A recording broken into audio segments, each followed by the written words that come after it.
достар. Бүгін тәжірибе алаңында мектеп алды даярлық тәрбиешісі мен Төлекова Меруерт Бейсенқұловна және 0-ші А сынып тәрбиеленушісі Рашид Жәлел Мақсатұлы. Достар, бүгін сумен және жұмыртқамен тәжірибе жасайтын боламыз. Ол үшін бізге қандай заттар қажет болады? 3 жұмыртқа, 3 стакан су, қасық ас тұзы. Жарайсың. Жанали, енді бірінші тәжірибемізді жасауға дайынсың ба? Иә. Ол үшін бірінші стақанымызға бір жұмыртқамызды салып көрейік. Жанали, сен не байқадың? Апа, жұмыртқа суға батып кетті. Неліктен батып кетті деп ойлайсың? Өйткені суға қарағанда жұмыртқа тығыз. Жарайсың, бұл жерде жұмыртқаның суға қарағанда тығыздығы жоғары болып тұр екен, е? Енді Жанали, екінші тәжірибеміз дайындауға дайынсың ба? Иә. Жасап көруге. Ол үшін біз екінші стақандағы суға бір ас қасық тұзын салып көреміз. Мен саған көмектесейін, алып берейін. Тоқтай тұр. Толтырып алайық. Сала ғой. Саламыз, араластырамыз.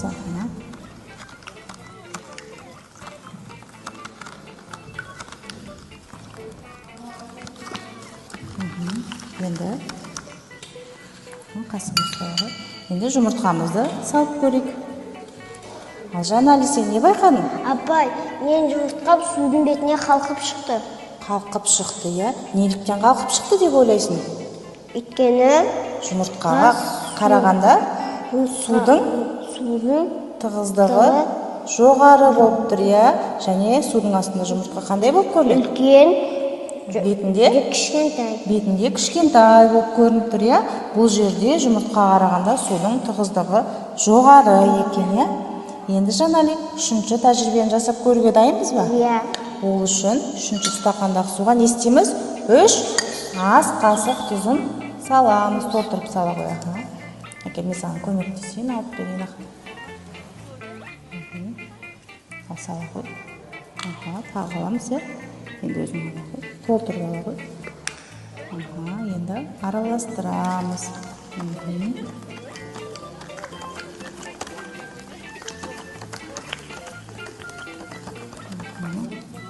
Жарайсың, енді жұмыртқамызды салып көрейік. Ал Жанали, сен не байқадың? Апай, мен жұмыртқам судың ортасында қалқып жүр. Судың ортасында қалқып жүр, иә?